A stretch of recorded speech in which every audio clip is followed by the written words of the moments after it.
In 2019, we bought this large 1930s bungalow, but prior to us putting in an offer for it, we instructed a property surveyor to do a home buyer's survey. And in this video, I'll be looking at whether the issues highlighted in that report have actually caused us problems in the last 6 years, but also all of the things that the surveyor and this report completely missed. Because I want to answer the question, was this worth it? And should you bother getting a home buyer's survey?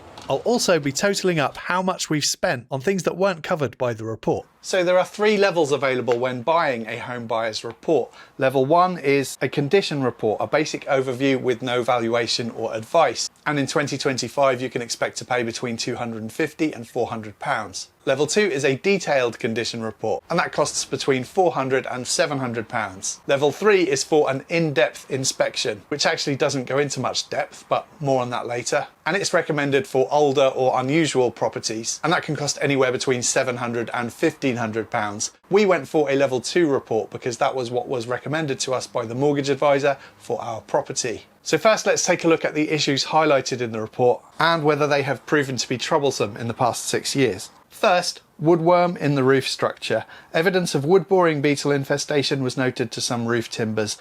Now, I've thoroughly inspected the timbers up here in the roof structure and woodworm is pretty minimal. It can be a serious issue though, and I'll have some evidence of that later in the video actually, but only really if the woodworm is active rather than something historic. And this part of the roof was built in the 1930s. I've kept a close eye on this since moving in and there are no signs that the woodworm are active. There's no fresh powdery dust around the woodworm holes, and the holes themselves are pretty dark in colour, which means that the wood has aged. It's quite possible that this woodworm has already been treated, and while there would be no harm in treating it again, in fact I've intended to do that since moving in 6 years ago and I don't know why I haven't got round to doing it, but I'm pretty confident that it's not an issue, but I'm glad it was in the survey. The next issue is poor subfloor ventilation and blocked vents, and it says that the vents should be replaced. This one is baffling to me because when we moved in I checked each and every one of the underfloor vents, and the only thing I found over the vents were a few cobwebs and some wire mesh, which was presumably added at some point to stop mice getting in. Underfloor ventilation is very important though, to remove any possibility of moisture building up, resulting in rot in wooden floors. And we've definitely found instances of that in our floor structure,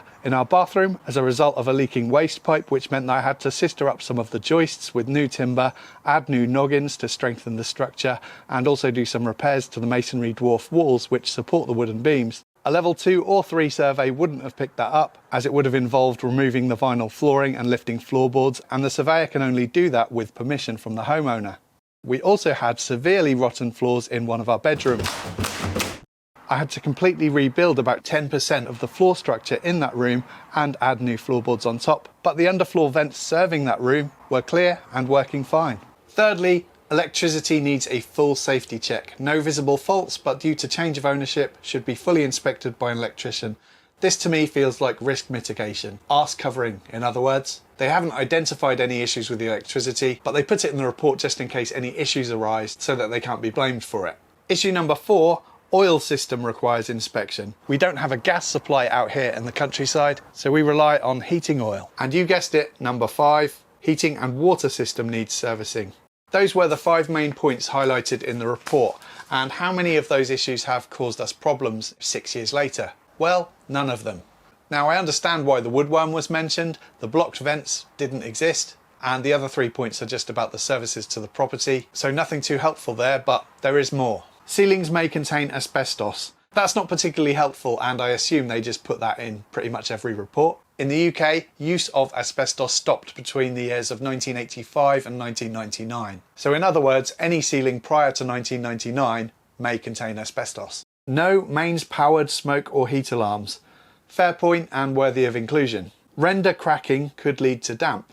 I think they must have meant this area here, which I repaired with some sand and cement a few years back, and it's all looking fine. Rotten windowsills. Again, a good inclusion, but it was something that we spotted anyway when inspecting the property. It was pretty obvious to us that the windows hadn't been maintained in any way, shape or form, and that they would all need replacing, and we've made some progress on that, but there are more to do. Rotten fascia boards. Another good inclusion, but again it was clear that we needed to replace those. Some structural changes may lack building control approval, so legal checks are needed. That's more arse covering in my opinion. Unventilated flat roof. Now, this is something that I think is a really good inclusion. With flat roofs, there are warm roofs where the insulation is above the roof structure, and that's the optimal way of doing things in my opinion. It reduces the risk of condensation. This flat roof though is a cold roof, meaning that the insulation is between the joists. It sits above our kitchen and one bedroom. And with a cold roof, you really need a cross flow of ventilation across the whole roof to ensure that condensation doesn't get trapped inside, meaning mold is likely to form and the roof timber will deteriorate. I learned all about this through Steve the Roofer. He has an excellent YouTube channel, which I'll link to in the description. Anyway, as you can see, we have no ventilation in our roof. It's a problem particularly in the kitchen where a lot of moisture is produced from cooking. And we have downlights in here too, meaning the vapor can easily get up there. On the roof, we have this big ridge appearing in the roof felt, which I'm assuming is because of this issue. Obviously, we do use the ceiling extractor whenever we're cooking, but still this is probably an issue that we're going to have to tackle at some point in future. Speaking of ventilation, the report also says that there's no ventilation in the kitchen, which at the time was true. Obviously, since then we've ripped out the old kitchen and replaced it with a new one. But what I don't understand is why they've only mentioned the kitchen here. To us, it was quite obvious that there was a ventilation issue throughout the entire property. More on that shortly, but yeah, basically that's it. Why it took 30 pages to get that information across, I don't know. Next, we'll take a look at all of the things the report missed or got wrong and how much it's cost us. But first, still stuck at a desk that does nothing for your posture, productivity or comfort? The Flexispot E7 Plus desk is a premium height adjustable desk engineered for serious performance with its dual motor steel frame capable of lifting 200 kilograms effortlessly and quietly, making it perfect for heavy setups no matter how many gadgets you want to pile on top of it. I opted for the solid bamboo top, which I think not only looks stunning, but is a material I've always been interested in because it's stronger than many hardwoods, but also lightweight, fast growing and renewable. And this is the black frame, but you'll find a range of colours and materials on the Flexispot website when ordering yours. It has 4 memory presets, one for sitting, one for standing, one for I'm only here for snacks, you get the idea.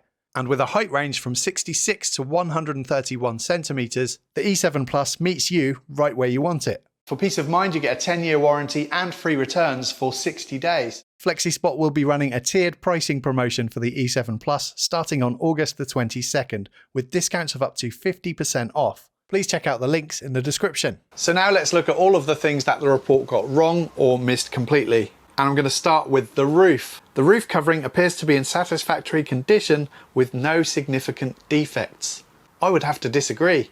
This footage shows the condition of the tiles, which, by the way, the surveyor would never have seen because the extent of their inspection is to look at the roof from ground level, possibly using binoculars if you're lucky, maybe even a ladder if you're really lucky, and if the owner of the property actually gives permission. And right about now, you might be thinking that we really should have opted for the level 3 survey. But while a level 3 survey does go into more detail, there's still no proper inspection. Now, there's an obvious solution to this, simply using a drone to capture images or video of the roof. But drones are out of scope for all levels of survey. The flat roofs appear to be in satisfactory condition with no signs of water penetration to the underside. While that might be the case for the roof above our kitchen and bedroom, I'm not so sure it was the case for this flat roof. Whether it was like that in 2019 or not, I can't say for sure, but it's also possible that they just didn't inspect the underside of the roof, which admittedly is a tricky and dark space to get into and access. But it certainly looked to me like water had been penetrating for quite a while. The way I see it though is that there are 2 types of flat roof, those that leak and those that are going to leak. And that's why we decided to hire a contractor to strip the entire roof, replaced the old felt with modern breathable membrane. We ordered new tiles to replace all the old ones, and with the help of the brilliant Robin Clever and his protege Ed Harris, converted that weird flat roof into a complete pitched roof to avoid any future problems. The total cost of all of that work, which was done in 2022, was just over £12,000. But I should caveat here that it should have actually cost a lot more than that. The re-roofing job could have easily cost 15 to 20k based on the size of our roof. And Robin Clever is a good friend and fellow YouTuber, and he wouldn't accept any form of payment from us. The work that Robin and Ed did for us could have easily cost £2,000 to £3,000. So let's just say in total for the roof, around £20,000. Now let's talk ventilation again, because while the report stated that ventilation was needed in the kitchen, in my opinion it was needed throughout the entire property. Why? Because this type of property, bungalows in other words, are especially prone to problems with damp, condensation and mould. When we moved in, it was all over the walls, the window frames were thick with black mould. It took an awful lot of cleaning, and we wanted to make sure that we could completely eradicate any chance of future issues. And I have a whole video about all of the steps that we took to do that. But the main solution was the installation of a positive input ventilation system. The cost for all that was probably around £500, but I did the work myself. If I had hired someone to do it, you could easily double that. Next, drainage, and wow, what an issue this turned out to be. In the report it says, the property is believed to be connected to the mains drainage system. Well, that's certainly the case for the grey and brown wastewater, as in anything that comes through a sink, shower or toilet. But what about rainwater? It was not raining at the time of inspection, so not possible to confirm whether the rainwater goods are watertight. I assume by that they mean gutters, but there is no mention whatsoever about soakaways, as in where the rainwater actually goes before it drains away. The first problem that we found was at the front of the property. This entire area of gravel would flood during spells of heavy rain, meaning that I literally had to wear wellies to get to my workshop. The ground level right here is the lowest point among all of the neighbouring properties and the nearby road, so all of the water would come to here. The solution was to have a new soakaway installed, 1.5 cubic metres in size. We hired contractors to do the work and it cost in the region of £1,100. But that's not all, because at the back of the property we discovered that one of the downpipes hadn't been connected up to the drainage pipework underground. I did a temporary bodge to connect it up to a different pipe underground, but that ended up resulting in severe flooding at the back, because not only was that pipe underground not the correct size, but when we hired someone to do a proper drainage inspection, we discovered that the soakaway at the back of the property was absolutely knackered. This time though, rather than hire someone to do it, I decided that with the help of my mate Aidan from the Aidan project, we would try to tackle it ourselves. What followed was the most labour intensive day of work I've ever done in my life, and I couldn't have done this without Aidan's incredible digger skills. But we got it done, and all for a cost of £614 in materials. Had we paid a contractor to do this, I reckon it would be at least £1,500 to £2,000. So a level 2 survey really just covers visible signs of poor drainage, pooling water, damp patches or eroded soil, and if it's not raining when the surveyor visits, it's basically as useful as a chocolate teapot. A level 3 survey goes into a bit more detail, but still there's no flow testing or inspection camera, so anyway the problems that we encountered wouldn't have been detected either by a level 2 or level 3 survey. And the advice that I would give to anyone thinking of buying a property is to try and visit it when it's raining. It's often quite easy to spot issues with guttering or with drainage. Now for something that definitely should have been in the report, which is the damp-proof course level on this side of the property being breached. This is how it looked when we moved in, and there was barely 50mm between soil and damp-proof course level, where there should be 150mm. I ended up digging out a lot of the soil here, adding some gravel to give us that minimum 150mm, and keep the wall dry because this is a single skin wall. There's no cavity, so all of the damp was tracking through to the inside where loads of mould was forming.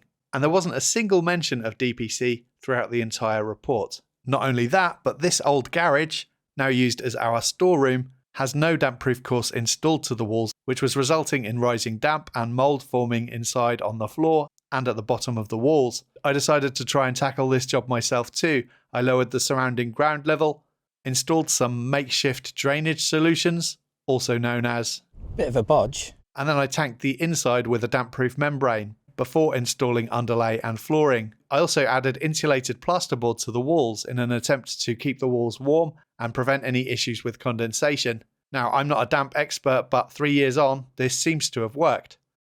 If we total up all of those unforeseen costs, stuff that either the home buyer's report got wrong or missed completely, the total comes to well over £27,000. And while a level 3 survey would have been more comprehensive, it's unlikely that it would have identified any of those issues. So are home buyers' surveys worth it? If you have very little knowledge about the way that buildings are constructed, and very little experience with common problems and home maintenance, there's a chance that a home buyer's survey might give you some valuable information. However, the point that I want to try and get across in this video is that no matter what level of home buyer's survey that you opt for, these reports barely even scratch the surface of what could go wrong with a property. The inspections are just nowhere near thorough enough to provide the kind of reassurance that I think most home buyers are going to expect. I'm kind of the opinion that it would be far more beneficial to hire a good general builder or someone experienced in property maintenance to inspect the property with you. And knowing what I know now, and by that I mean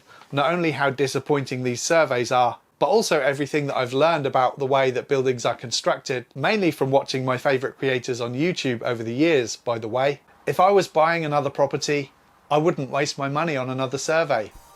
Thanks for watching.